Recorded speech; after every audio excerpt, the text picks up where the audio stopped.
Таким образом привлечь инвестиции и те реформы, которые осуществляются с 2017 года, и новый путь, который выбрал Узбекистан, и мы видим в этой сфере положительные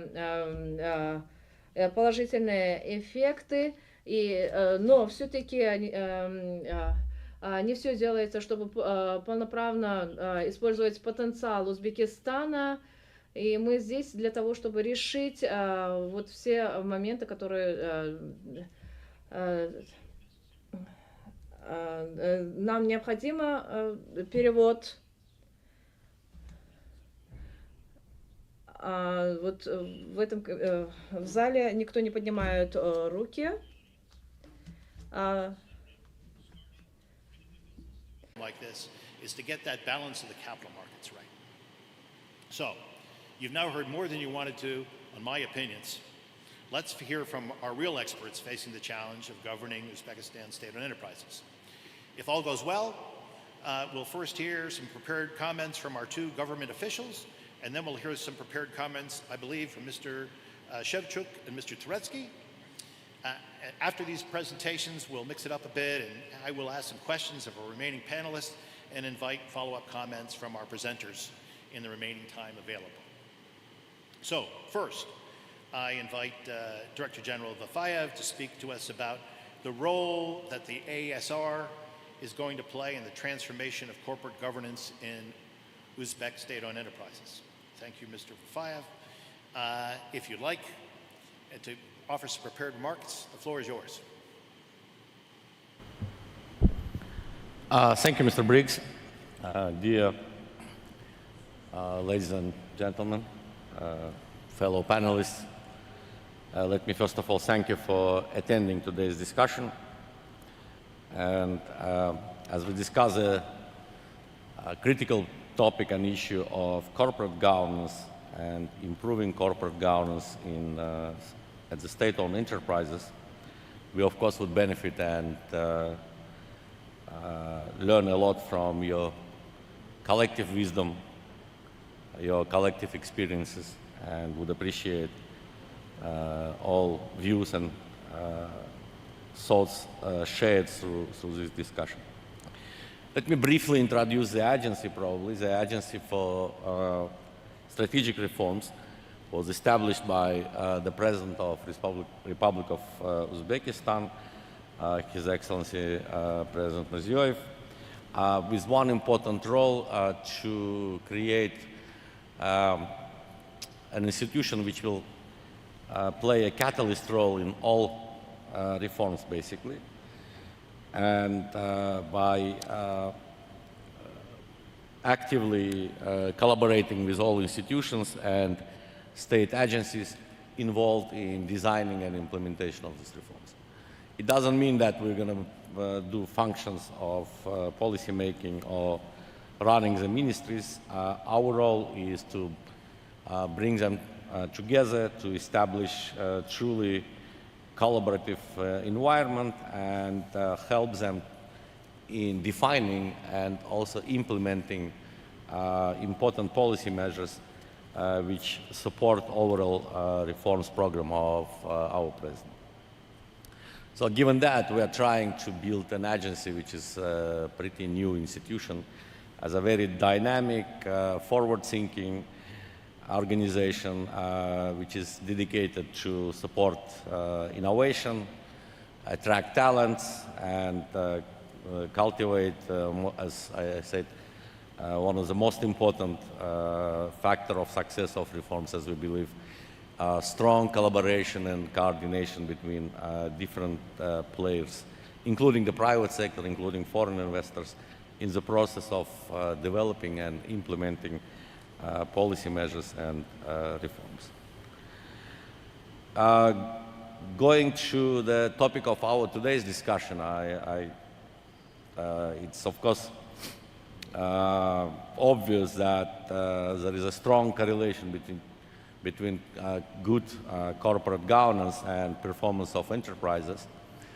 And as major state-owned enterprises were handed to our agency through expansion of mandate, and we play a role of the shareholder on behalf of the state in these institutions. This issue is not just theoretically important for us, but practically key for the agency in order to improve financial performance, operational performance, effectiveness and competitiveness of state-owned enterprises under our management. And of course, we have very well developed international standards, namely, first of all, OECD corporate governance principles and rules and guidelines, which we can use and apply. But I think one should also realize and admit that we are working in a quite dynamic emerging market situation, and I believe that just copy-pasting and replicating somebody's experience is not efficient enough. And this is where the challenge is how to choose right sequencing, how to prioritize tasks, and how to focus on most pressing and important issues at this particular time. I hope that with support of our partners, with support of our development partners especially, with support of independent directors and investors, we'll be able to continue making good progress in the area of corporate governance, especially at state-owned enterprises level. What is providing additional comfort is that the issue of corporate governance and the need of improving it, which was quite alien for any government, for most of the government officials just a few years ago, now became important. Everybody appreciates and realizes how critical is it for making enterprises successful, making privatization resultative, and improving overall performance of our real sector. Thank you. Thank you, Mr. Fafayev. Next up, I'd invite Mr. Ordakov to share the perspective of the State Asset Management Agency. Director Ordakov, 2 questions for you. What measures has USAMA taken historically to improve corporate governance of state-owned enterprises, and what results have been achieved, and what future actions are planned? And secondly, if I may, what assets are to be privatized under the current privatization program, and how will that be accomplished? By what mechanisms will be utilized to execute these privatizations?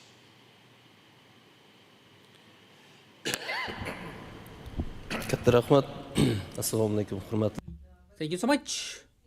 Dear attendees of the forum, thank you so much. The Agency for Management of the State Assets, in the area of, it is an authorized government body to manage government assets. In its activities,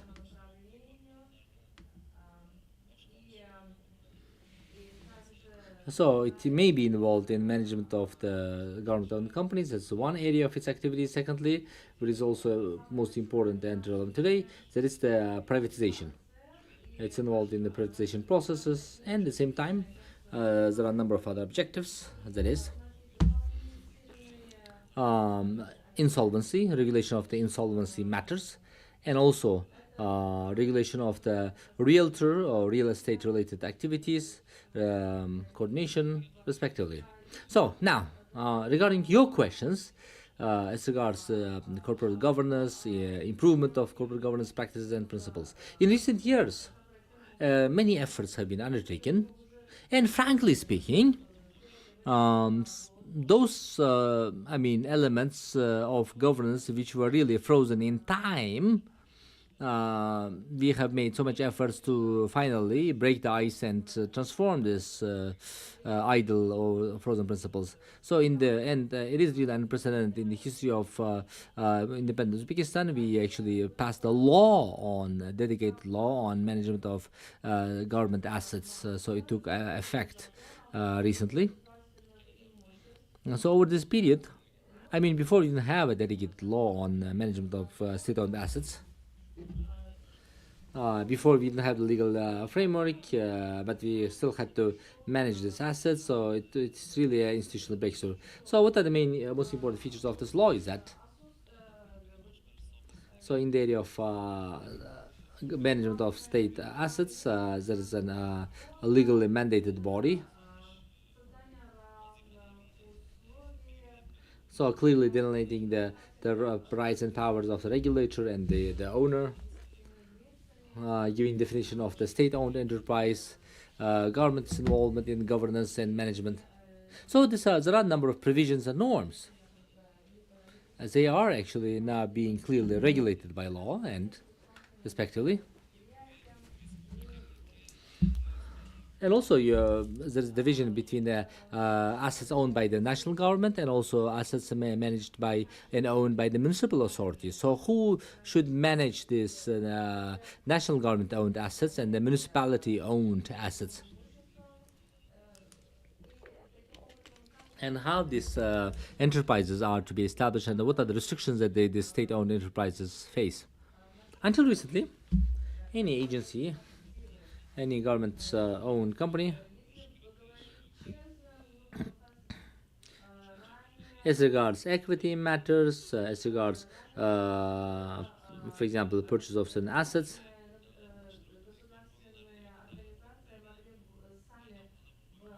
so you actually could make the decision on their own. Now there are certain restrictions. It presents decree on reforms. This was enshrined clearly that. So now the ministries.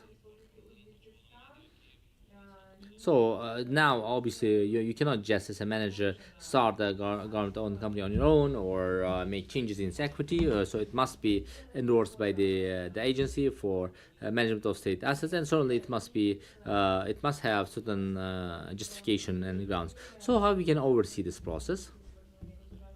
So you may be aware that.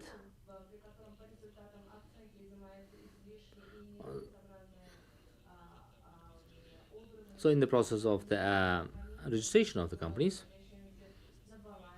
if our agency doesn't issue its opinion, its report, they are not to be registered.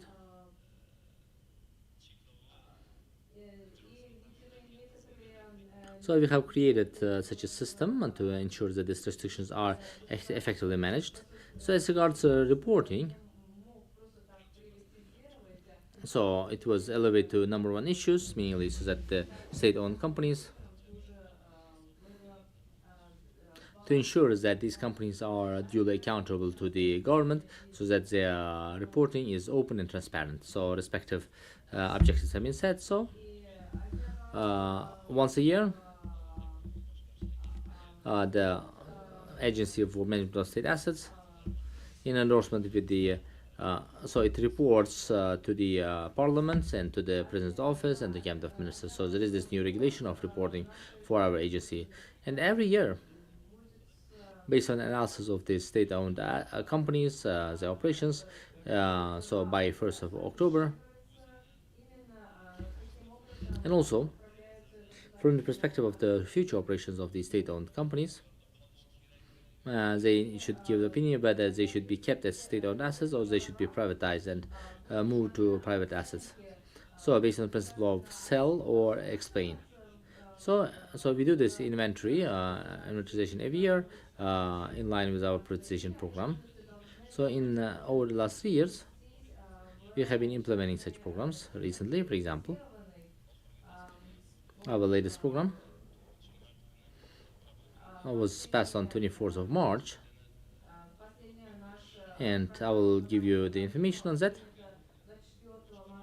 So, for improvement of the corporate governance system, a number of efforts have been undertaken.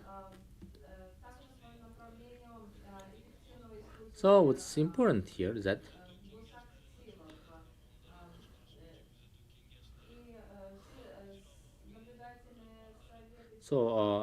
those managers would get elected only for 1 year.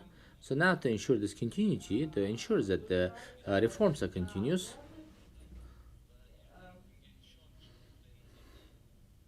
and from the perspective of the trust for the future, this period has been extended to 3 years.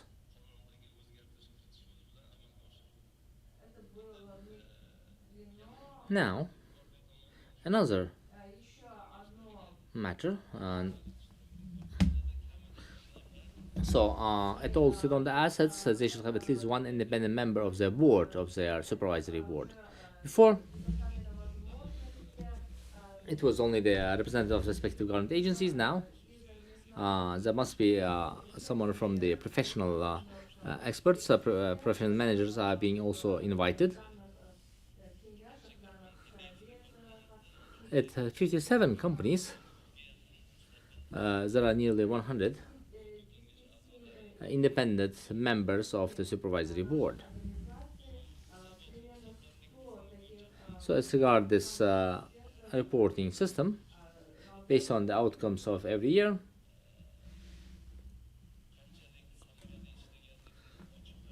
so that to openly announce the results, we actually have started this process starting last year. You may be aware.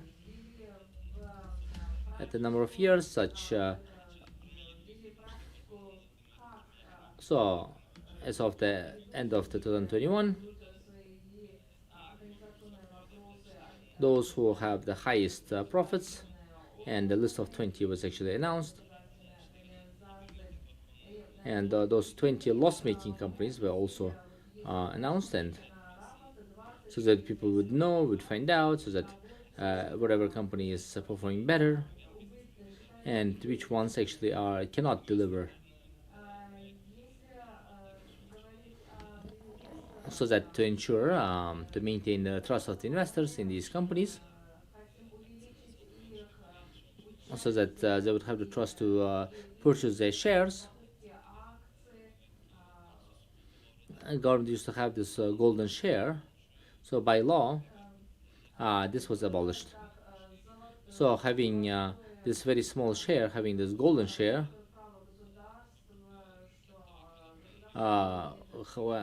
having this very high authority in management, this also was abolished.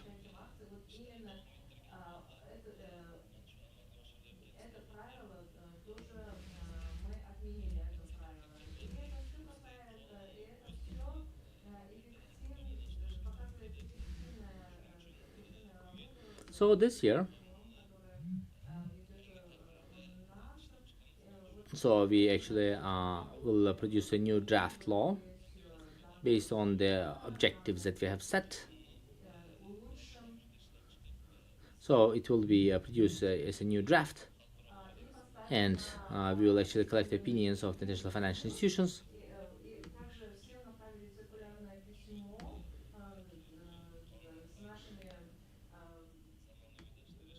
So that to ensure that it's modern law and it's in line with the realities. So it is the biggest institutional objective for this year. So now, another big area what is relevant today is privatization. As regards reduction of the government's interference, and modernization and diversification processes are present.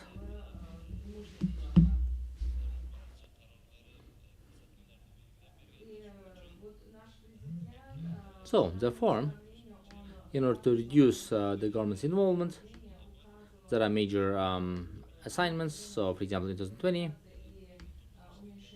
on 29th of December, in his address and also in his annual addresses, major objectives and assessment assignments are set in 2021 and 22 and up to now. Nearly the government assets and also real estate and property in the amount of worth nearly $2 billion have been privatized. So their value was nearly $2 billion. You can actually see on the screen.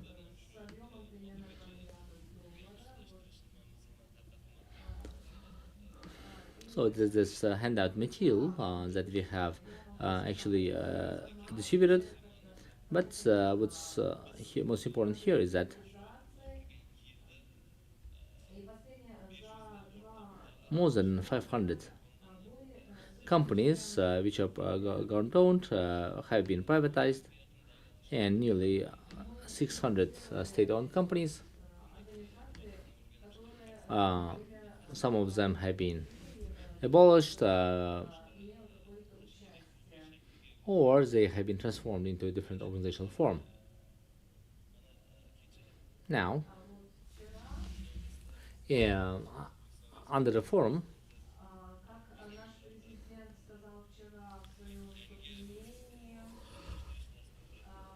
new privatization program, 1,000 companies, 1,000 real estate assets, so that the shares at 1,000 companies will be put on IPO. So new privatization program has been passed. So in volume, it's the biggest privatization program. So this, respectively, 1,000 plus 1,000 plus 40, as we named it. What does it mean? It means that 1,000 companies with government shares, their list has been clearly produced, and so they will be up for sales step by step. And also, what is on the governance balance?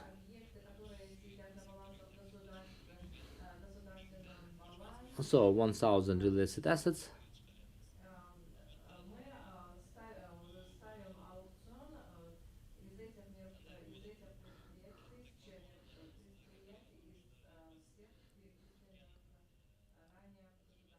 so the experience that we have gained, and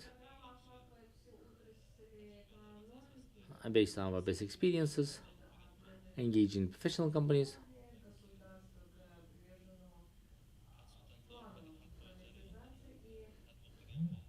So implementing the such programs, and now to moving to the real estate assets as a rule through electronic auction.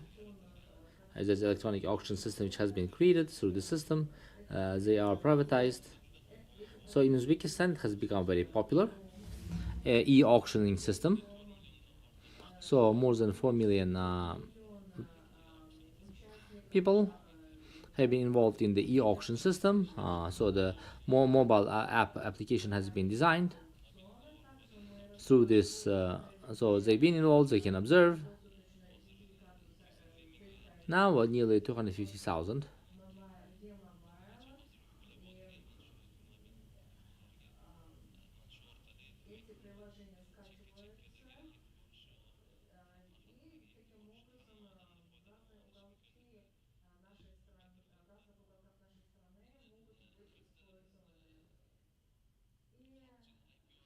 And now, speaking of the popular IPOs,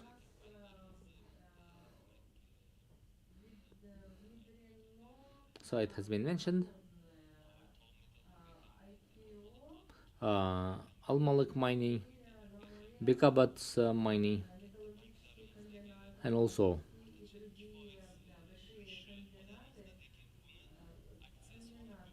also have a big number of shares, so that the principle of one share, one lot was implemented. So we're offering to the people, and that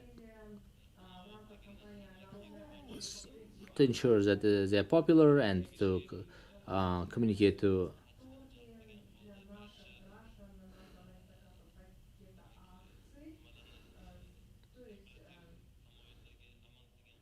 So in line with those corporate principles, in line with the rules of the security exchange, using this e-auction platform, but all the formalities actually done through the securities exchange, and later for the securities exchange a big resource then appears.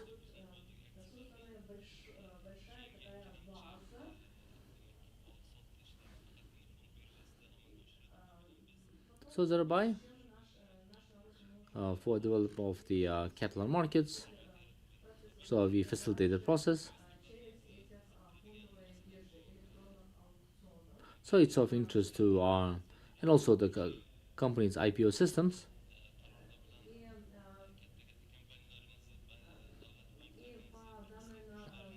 So some of the shares of the government banks will be sold on IPO.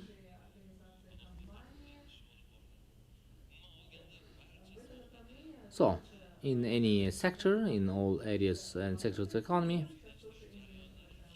process of privatization has been communicated to everyone, and many people can say that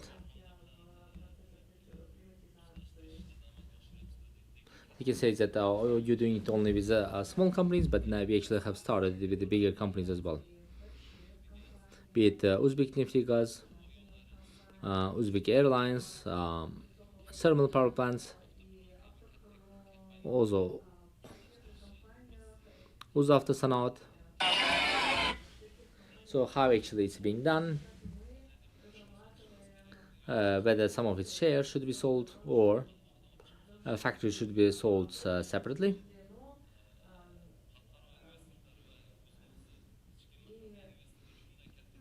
Whether the domestic investors are ready to to buy these big companies. So that's why we have hired the professional companies. For example, on Uzbek Neftegaz, we are working with Rothschild on privatization strategy. On the strategy of privatization of the thermal power plants. Also, we are working with Deloitte on privatization of the Uzbek Airlines. So we are using this professional approach. They're helping us to get into the global markets and giving out the so they're making us specific proposals. So then we communicate to the government, and so that these proposals can be implemented. So we have set these major objectives. So privatization of at least in the amount of 1 billion.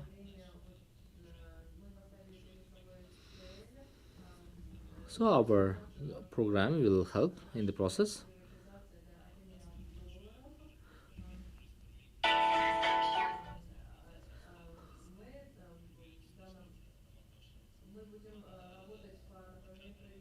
So our moderator actually said it very well, that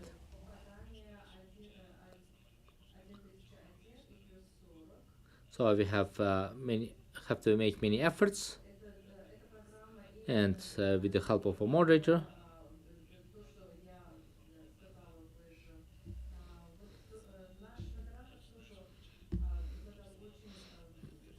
so we are actually collecting professional counseling and advice on improvement of the procurement systems.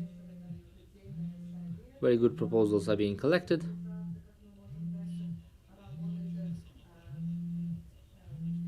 On modernization of the modern reporting system to improve the procurement system. So we are improving these efforts. So ready to answer any of your questions.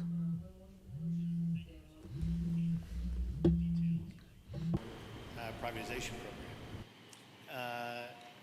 A lot of information. Now let's welcome Mr. Shevchuk, who I believe may have some prepared comments. And otherwise, I got some questions for you as well. But if you'd like to lead with some comments, Alexander, please do. Peter, if you want, we can discuss the questions. Just. So there's a tremendous opportunity for foreign and domestic investors to invest through public-private partnerships and privatizations in Uzbekistan. Two related questions. What's most attractive about the ASR and USAMA programs from the investor's perspective? And what are the greatest risks and concerns for investors? So what are the upsides of what you're hearing, and what concerns are you asking about as we learn about these programs? No, I think that the main question is what comes first, transformation of corporate governance and privatization or privatization or transformation. So the exact problem of chicken and eggs, or eggs and chicken. The correct answer, in my view, both components are important, transformation and privatization.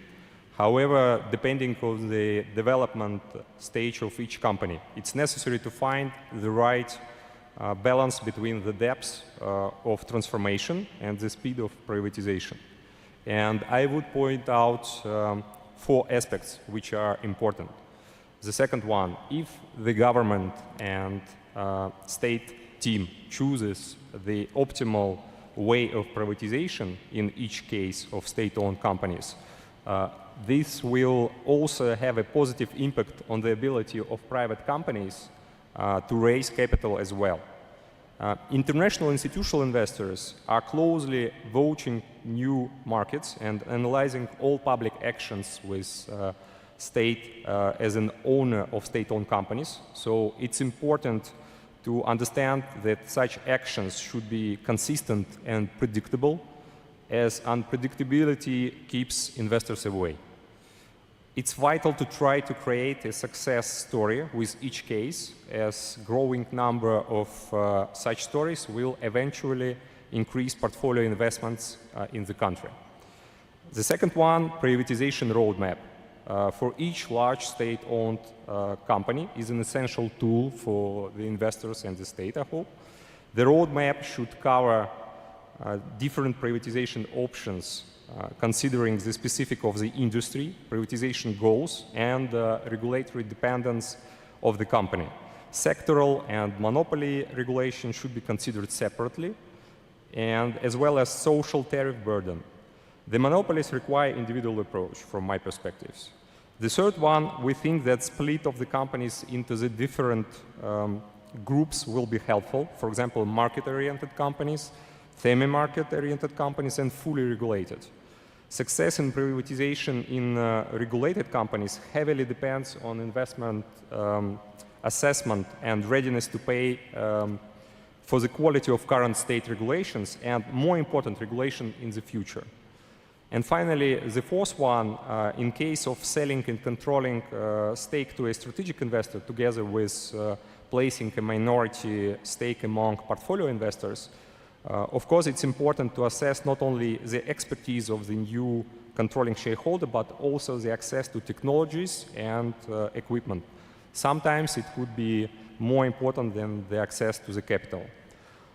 So all of these 4 approaches maximize the valuation of privatized companies, but it's highly important not to overprice the company.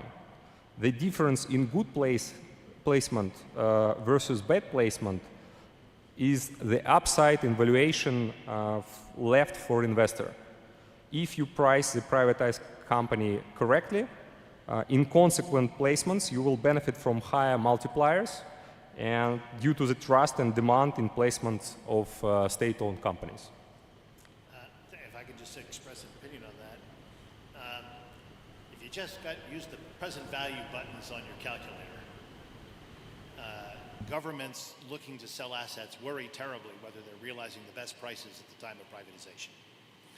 But in the long run, and if we're using our present value buttons, the future value in economic growth, job creation, and tax basis for the state is far more important than whether you get the marginal 10% on the purchase price at the time of, or valuation at the time of privatization. More important to get on with it. I'll ask you a related question to that. You brought up the topic of operating performance versus improved governance standards. I'll put a finer point on it, finer point on the question. Which one will investors pay for? Are investors more likely to attach a higher valuation to a company where the state has gone to great efforts to clean up governance before privatization, or improving operating performance, particularly when an investor, depending whether they're a minority investor or have some kind of board influence or control, is likely to change governance once they have made their investment, or hopefully will have a positive impact on performance. That's why they've made the investment. So which one, and this is good guidance to our government officials, which one will the investor pay for? Which one will they value more? Performance or governance? You know, of course, it depends on each case in each company, because the current situation in each company could be different. And in some cases, if you do not transform the company and prepare to the IPO or SPO, you can get more than 10% discount. And I think it could be critical in some cases. But the answer to the question is similar to the privatization transformation dilemma. Both operational efficiency and corporate governance are critical to investors. It is so because there are many cases when corporate governance and operational efficiency were negatively affected by the change of shareholder control, for example, shareholder control capital structure, and subsequent changes in the strategy and the management of the company. So we have relations between corporate governance and operational efficiency. So if you would like to increase operational efficiency, I think you need to increase corporate governance efficiency. That's all. So one more tough question for you, since you seem to have an appetite for it. Should Uzbekistan focus on governance transformation and operational transformation and then privatize, or vice versa? Privatize and let the new investors in the market determine how to transform? Which should be the priority?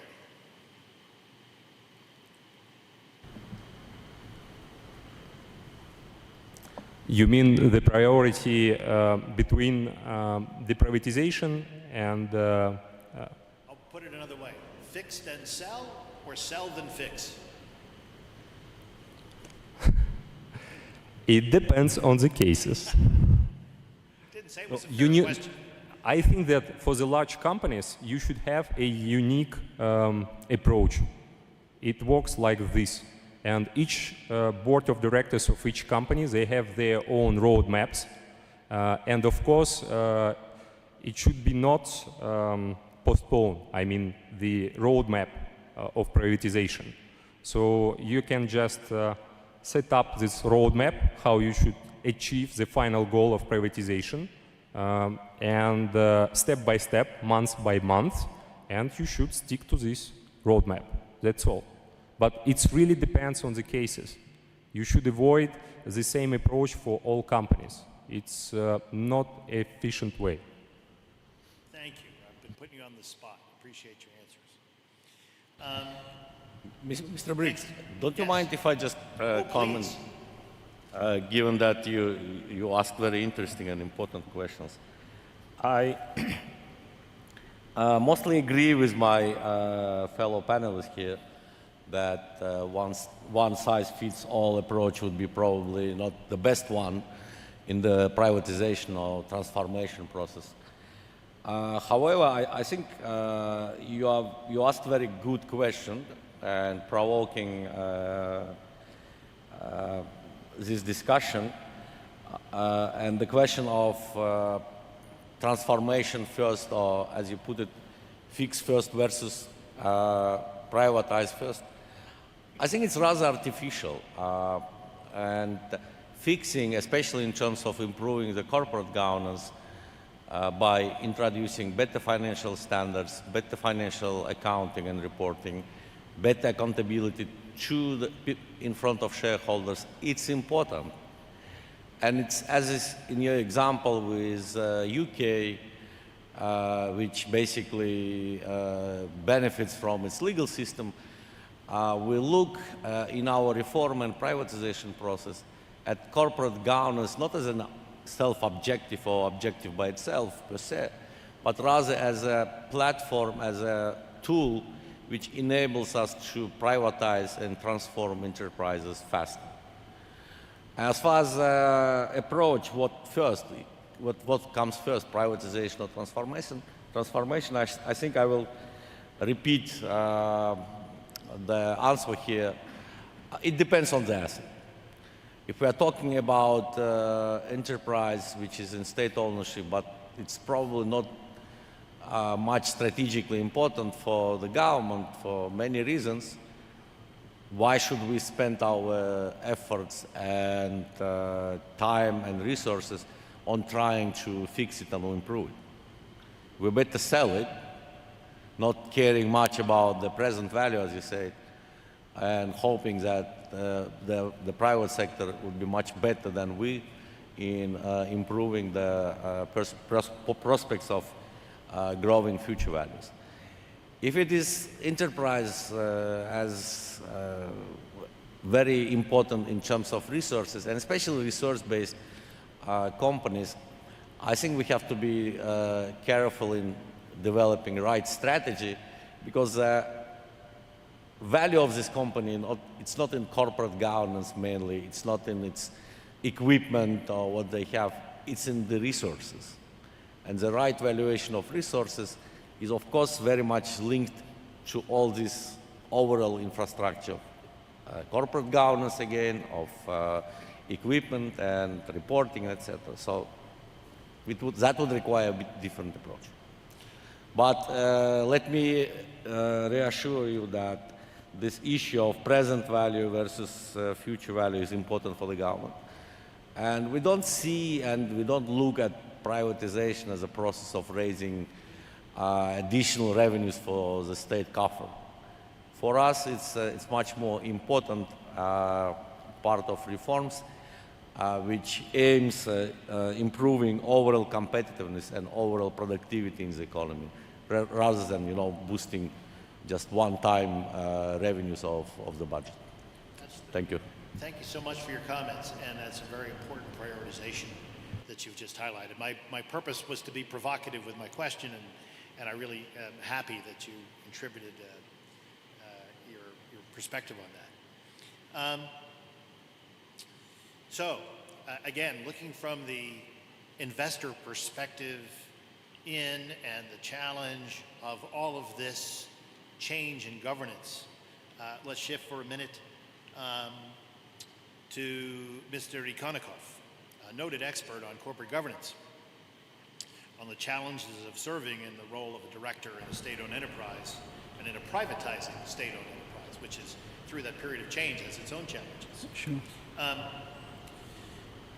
Alexander, where on earth are Mr. Vafayev and Mr. Ordakov going to find all of these qualified and trained independent directors? Yeah.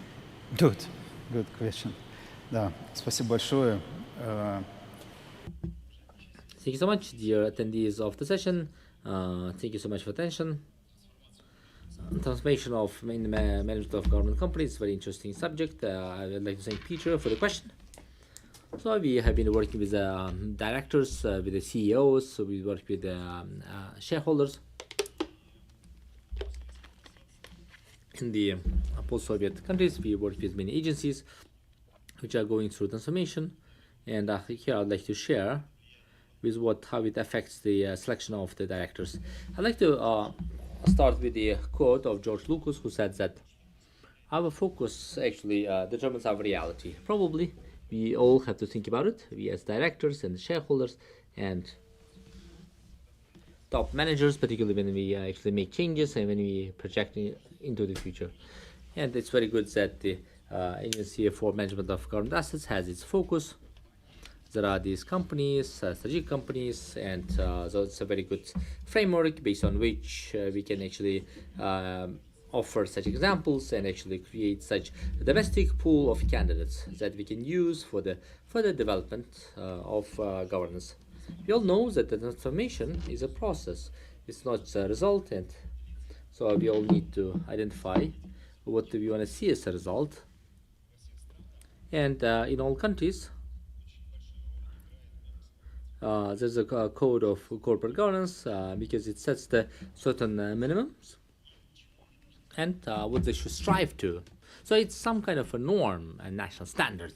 And so if the company is not performing, is not abiding by the code, has to explain why and when they will be abiding and disclosing information publicly.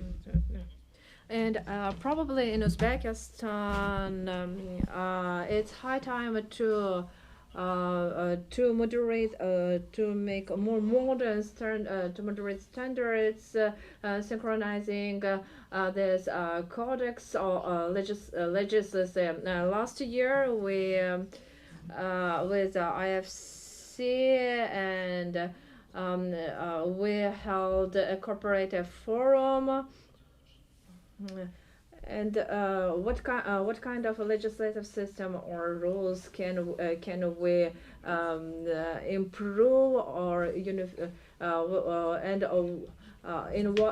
which way we can unificate some kind of rules?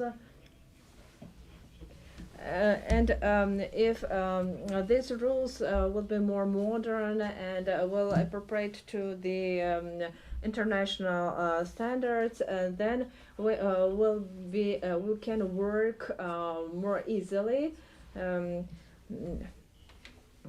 Today there is one director was a main head, and here we can change because one person couldn't head the whole big process, and wishes we have to delegate, diversify the process, and also we can establish the committees. The one point is also we should enhance these committees and make groups of candidates and let's talk about the changes in legislation. Who will do this process? Who will be responsible in this process? The issue is not only to develop this code.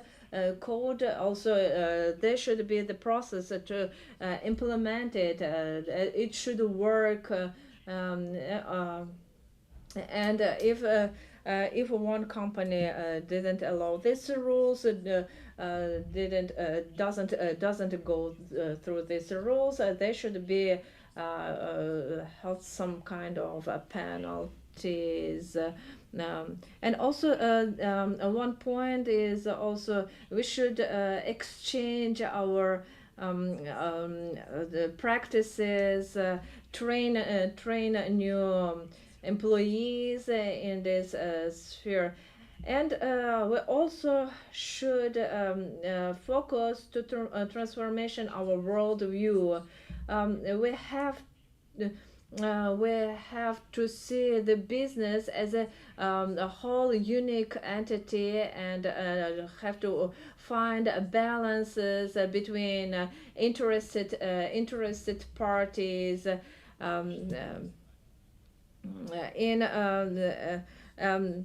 Let's imagine in the head of the company or in board of directors, there are really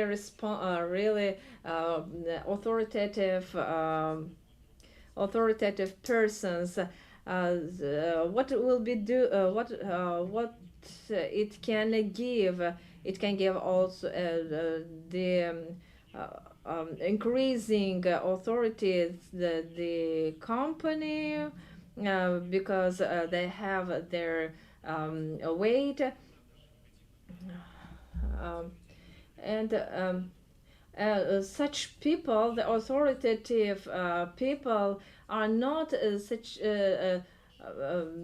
are not such ordinary people. They are team leaders. They want to change the world, and they have ideas.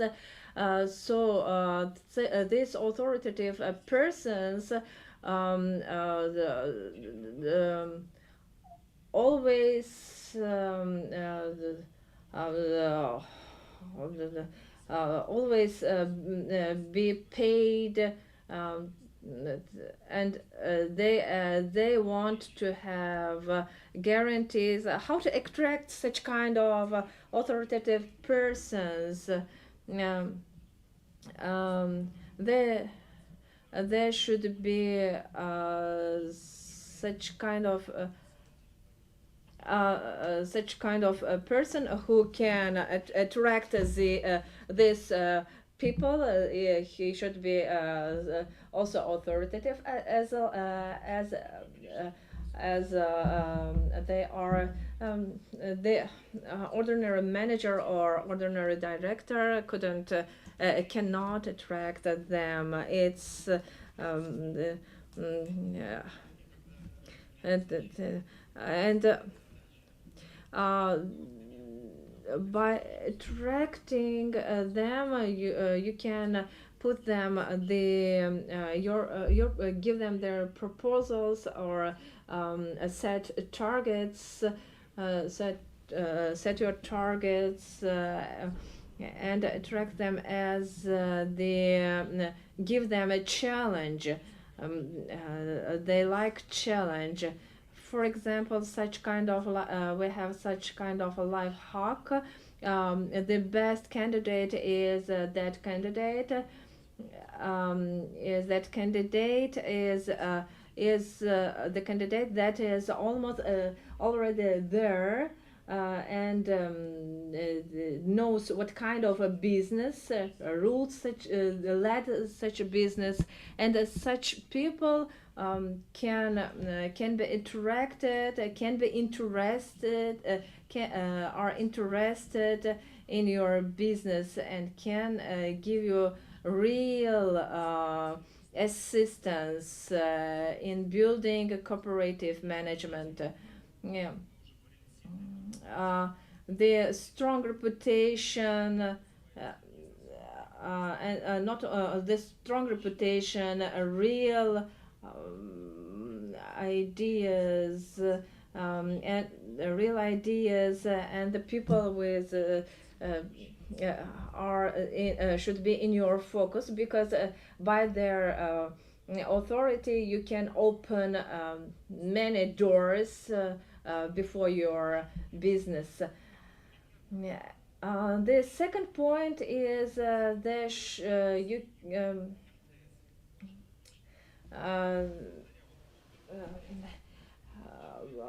and one point there you can not decide. You can not get decisions that are not appropriately solve the question, solve the issues, and such directors know how to solve issues, and they have the ties how to solve them, and that's why. And I'd like to recommend that you to hire to attract the directors that are worked in those directions, in those business types, in that kind of business types that you are doing now. Maybe they are implemented new technologies before earlier. And also you can attract the state members, also executives. They have their weight, they have assurance,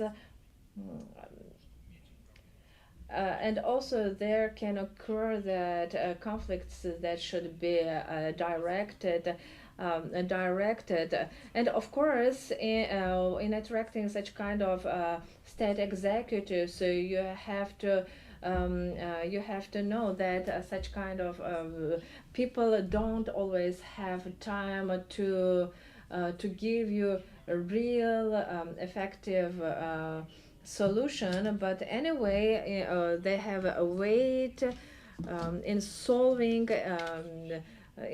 the issues by their ties or relationships in higher levels.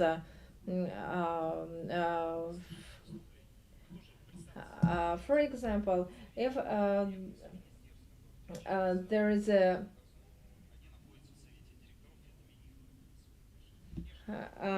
of course,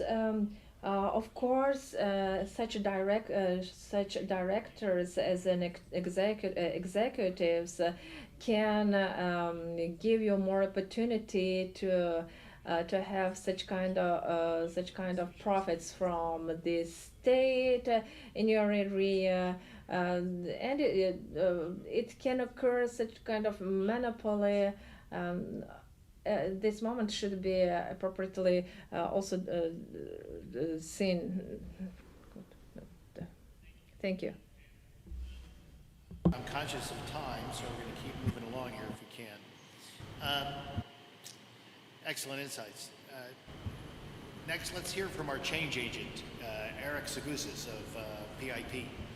I'm going to take these off here, excuse me. Eric, PIP and A&M are similar in that our firms are both in the business of managing change. What are the greater obstacles of effectuating change in state-owned enterprises? Is it the soft issues of change-resistant boards, management teams, and organizations, or the hard issues of financial and operational constraints? In your experience advising these types of companies, what's the hard part? Harder part? I mean, there's always, of course, issues with financing. There's always issues with things like technology. But in our experience, when we work with clients and they expect a silver bullet, it always comes down to people. It is always people, and until we reach the automation stage where we can shut the doors of any enterprise and it will operate on its own without any single human, it will always come back to human behavior. And of course, corporate governance is a huge part of this. It's very important how do we set up correctly the decision-making structures, the incentives, the things that drive human behavior. Because ultimately, it is about the decisions that humans on various levels, from the top, from the ministries, agencies, down to the level of operator or worker in the field. What are the decisions that they make? And changing this behavior and decision-making structure, that's, we find, always the biggest challenge. If it weren't for the clients, consulting would be really easy. How could governance best be improved in state-owned enterprises to facilitate, in particular, risk-taking and dynamic change? Often we need to make dramatic decisions, and static bodies aren't very good at doing that. So what advice could you offer our officials here in that area?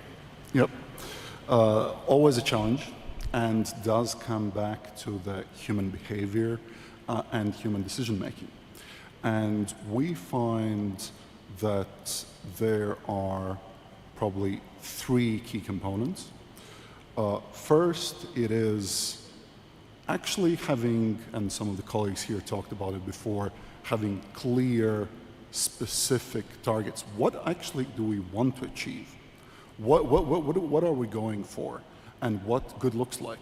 Not in theoretical and sort of superficial terms or very general terms, very specifically, what are we trying to achieve? And how will we measure, how will we know when we have achieved it? Now, once we have the target in mind, then it is the question about, well, who will execute, who will be ultimately accountable for reaching the target and manage the process. And unless the accountability is very clear and assigned and with clear consequences, which is the third part, then it's very easy to get into a situation when hard decisions need to be made. It's much easier to shift the blame, to delay decision making, to avoid the transformation process, rather than, in the case when there is a very specific accountable person that knows that there will be consequences of executing or not and reaching the goal or not. Which brings to the third point, which is the motivation, which is, why anyone would be incentivized to make a decision rather than avoid a decision. And quite often, and that's not only for state enterprises, it equally goes for private ones. The incentives are not set up for action. So if we want to transform, we need to change that. Moving away from the psychology of all of this here for a minute, how is quality of data and the management analysis that's currently there and reporting transparency a tool or a hindrance to effectuating operational change and performance improvement? One of the first things we have to do when we go into a business is build a fact base so that we can make good decisions based on those facts. So let's talk about moving away from the squishy stuff here for a minute. Data. We eat data. Talk about that process in this transformation of state-owned enterprises. Absolutely. And look, we always have to keep in mind that age-old adage that I'm sure all you have heard is that you can't manage what you don't measure. And that's fundamental for all parties involved in the process. And if we take perspective of investors, unless they can see the data, unless they can trust the data, it is just extremely difficult for them to make decisions. So, in my view, extremely important. Just having data itself doesn't solve everything, but it is sort of a hygiene factor that has to be in place for investors, first of all, to take companies seriously, but then also in the transformation process. Again, you can't change, you can't manage what you don't measure. Thank you. And we're on the home stretch here, folks. I know we're running a little bit long on time, but we've saved the best for last. Our counsel, Mikhail Turetsky. I think you have some comments, but let me ask you a question as a lead-in here. In his speech yesterday, President Mirziyoyev described a plan for privatization of the largest companies by way of IPO. And of course, we've just learned more about the IPO process for the larger population businesses under Osama. IPOs require a lot of technical legal work. What would Uzbek companies need to do basically to satisfy the relevant requirements for successful IPOs? Thank you very much, Peter, and thank you very much to our audience. I understand that this session, and in particular my presentation, is the last thing that separates you and lunch. So we will try to be brief. And lawyers are typically boring. So in an effort to keep you entertained, we have 3 short slides. And we also have a handout that's on every chair in the front rows. So if you haven't had one, you can grab one at the chairs. So I was going to speak about 3 things. One that Peter asked about, which is IPOs. Second thing is corporate governance reform. And third is shareholders' agreements. So first answering Peter's question about the IPOs. Our law firm is active in over 50 countries advising on IPOs and corporate governance reforms. So we can see a good selection of what's going on in different countries. And we must say that Uzbekistan is making great strides in the process. It is symbolic that the main agency dealing with these issues is called Agency for Strategic Reforms. So strategy is at the heart of what is being done. And the agency is very transparent about its activities. We heard from Mr. Vafayev at this panel. There was a very good presentation by Mr. Abdulkadirov yesterday at one of the panels. And it was great to hear from Mr. Ortikov in the State Assets Management Agency. So the objectives are articulated and the process is going well, and it is great that the agency and other state bodies are open to ideas of the expert community and ideas of the issuers and other market participants. So in terms of IPOs, probably the golden standard for IPOs is London Stock Exchange or New York Stock Exchange, so one of the established stock exchanges. So on the first slide, which we wanted to leave with you, we have the corporate governance requirements of the London Stock Exchange for admission to listing of major companies.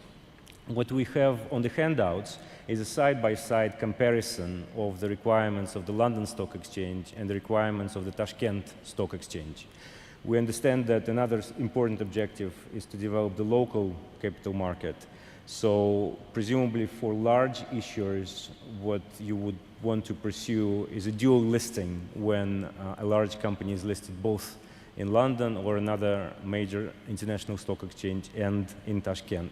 In this sense, it is important that the requirements of the Tashkent Stock Exchange are harmonized with what's required on the international stock exchanges. So the key requirements of the London Stock Exchange are, unsurprisingly, for the board of directors, its composition, the number of independent directors. At the moment, the requirement on the Tashkent Stock Exchange is just one independent director. The requirement of the London Stock Exchange is 3 independent directors, and a majority of independent directors for premium listing. So we also have a certain divergence on the committees. The Tashkent Stock Exchange only requires 1 committee. The London Stock Exchange requires 3 committees. So remunerations, nominations, and audit. An important aspect of the listing requirements in London and other recognized stock exchanges is preparation of relevant policies and also related party transactions. They need to be safeguards for related party transactions. And again, the requirements in London are slightly more onerous than the requirements for the Tashkent listing at the moment. So the level of transactions that require approval is lower in London than it currently is in Tashkent. So all help is available to make sure that the largest state companies in Uzbekistan are ready for an IPO. The requirements are clear, and this process, probably the most important part of this process, is the due diligence part. In addition to the formal requirements, when a company from Uzbekistan would be going to an IPO at an international stock exchange, there will be a large crowd of advisors and investment banks and lawyers descending on that company to speak to the management, to understand what's going on within the company and provide helpful insights for how the internal corporate governance could be improved. And after the IPO, there's also an important element of oversight from the international investor community and all the market participants. So this will provide helpful insights for the government as to how things are going at a particular company, at what can be improved. On the second slide, we have a few points on corporate governance. So again, Uzbekistan is making great strides in terms of independent directors. It's great that independent directors can now be selected at the tender. What may be helpful is to experiment with minority investments in large companies. So as a stepping stone to an IPO, you may consider, and I know that already there are some discussions underway, of attracting a small minority investor into the capital of a state-owned company as an interim step. And it would be good to allow this minority investor to bring in, to nominate a director. So this nomination would help provide helpful insights on how the company operates, whether it is IPO ready, and what the next steps could be. An important aspect of corporate governance is equal treatment of shareholders, in particular of the minority shareholders. A really important issue is dividends, that obviously all shareholders need to be treated equally, and if dividends are payable to any shareholder, they have to be payable to all shareholders, and decision on dividends has to be driven by the company's board.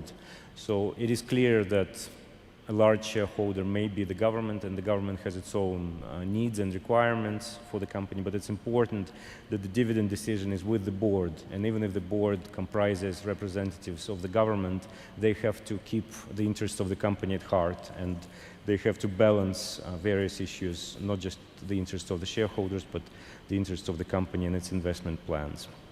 One final point on corporate governance is Uzbekistan currently has a limit of 25% of shares that can be offered and traded outside Uzbekistan. That's a helpful restriction that's aimed at protecting the local market, but presumably in some instances you may want to deviate from this point. Just by way of example, if you would like to have a company admitted not just to listing at the London Stock Exchange, but you would also like it to be included in the various indices, like the FTSE index and various other indices, you may need to go above 25%, possibly above 50% of free float. So exemptions may be required to this overall 25% limit. And on the final slide, on the third slide, we have a few suggestions about shareholders' agreement. As you know, shareholders' agreement can be a useful tool of regulating the relationship between the company and the government. And you may want to consider shareholders' agreements, particularly when you have private investors. We understand that the government would like to privatize companies, but at the same time, the government has its own economic policy, it has its own industrial policy, which often involve these large companies being privatized. So the best way of dealing with that is by being transparent up front. So to the extent there are any expectations on the investor, it would be helpful to specify those in the shareholders agreement. To the extent there are any investment projects planned, it would be helpful to include criteria for taking investment decisions into those shareholders agreements. And as soon as the company goes public, you may no longer be able to have a shareholders agreement because there are so many shareholders out there. But you may still want to have an agreement with an anchor investor. You may still need to have a relationship agreement between the company and the government, because the government, if it retains a 30% or larger interest, the stock exchange would require a relationship agreement to regulate that as well. So shareholders agreement can be useful, and a few things that you may want to consider are governing law in those shareholders agreements, dispute resolution clauses, and various other points that can be discussed in more detail. So these are the 3 points we wanted to cover. If there are any more questions, we can discuss them as well. Because of where we are in time, I'm going to ask one question. Mikhail, if you want to take a shot at it, and any of our panelists who'd like to add a comment. It's a broad question that we've touched on in many ways. How should, and all of this is about governance of state-owned enterprises in transition, how should independent directors find the balance between the interests of the company, the enterprise itself, and the interests of the state when you are serving as an independent director in a state-owned enterprise? That's the real challenge that you've got. And you could look at that through a legal lens, you could look at that through a practical business management lens, or through the policy lens of the state. Mika, I'll give you as the last speaker, I'll give you the first chance at the question, and then if anybody else would like to add a comment, this is where we will end on that floor. Thanks very much, Peter. I can start, and I'm sure others may have views as well. This is a very delicate area because the legal position is clear. The directors owe duty of care to the company. So even if they're appointed by the government, even if they're appointed by a shareholder, they still owe the duty of care to the company, not the appointing shareholder. So the legal response is clear that they have to keep the interests of the company in mind. And obviously it's a balancing act because they are appointed by a certain nominating shareholder. but they have to keep the interests of the company in mind. Peter, if I may, as institutional investors really interested in proactive independent directors, we think that independent directors, they of course has to go on the interest of the company, and it's not the same as the interest of the management. It's just an interest of the company and all shareholders. In some cases, of course, it could be the case when the interest of some shareholders could be different and the interest of the management could be different, but the main goal of the independent director just to convince all parties and stakeholders to be on the interest of the company and to think about it. That's all. So it's only one choice. Alexander? Yep. Yeah, the main responsibility of the director is fiduciary duty, so to act in the best interest of the company and its shareholders, stakeholders. And of course, if, for example, you have only one stakeholder, shareholder, the government, then first you should probably develop together with the management alternatives and see whether there are alternatives to pay more dividends or to invest. What is the best? And consider all alternatives and make a just solid and good decision. The more complex situation when you have not only a state as a shareholder, but minority shareholders. And you have to take into account the interests of these groups too. And consider, for example, if the government don't want to pay dividends and, for example, as an example, and to invest in future, then some shareholders might be not quite happy because they want to get some return. And as an independent director, that also should be a discussion, because finally you have to find the solution that would be in the best interest of the business and all stakeholders. That's actually the one of the big dilemma, if you like, that independent directors facing.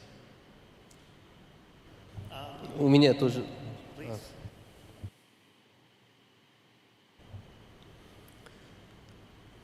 Значит, некоторые комментарии.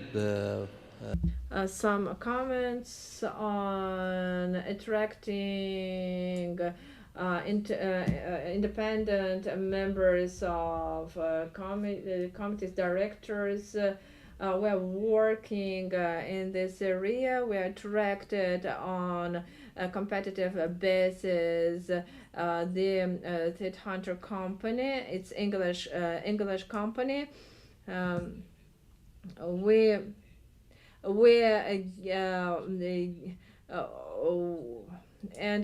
they are obliged to find the 100 representatives, 100 candidates, and we have also they shared us with their information, and we're now working on it. We want to conclude agreements and other directions. The leading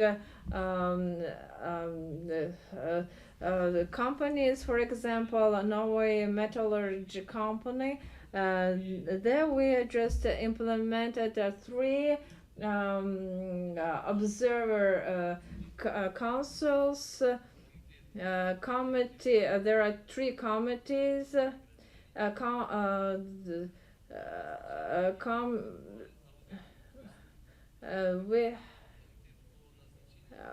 have 3 committees, and one of them gave us the members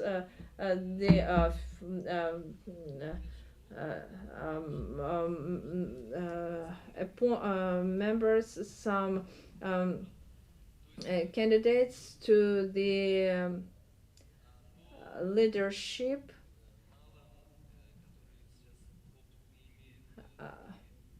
and the enterprises with less practice experience.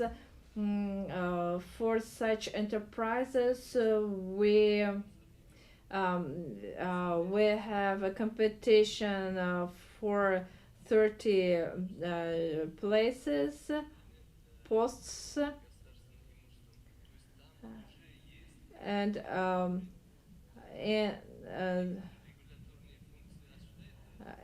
some regulatory functions are carried out, but by the regulation there are limits, and in the electronic system directive also we have announced for 300 posts on competitive basis, and were developed with the EBRR and IBR the program, and we'll discuss it publicly, and we plan to implement this year a new code. And I'd like to add one thing, and in the law there is not less than one member of a member. It can be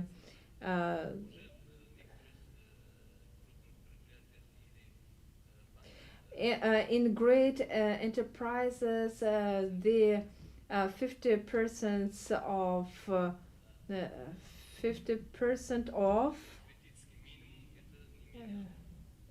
50% of shareholders, and critical minimum it's one person.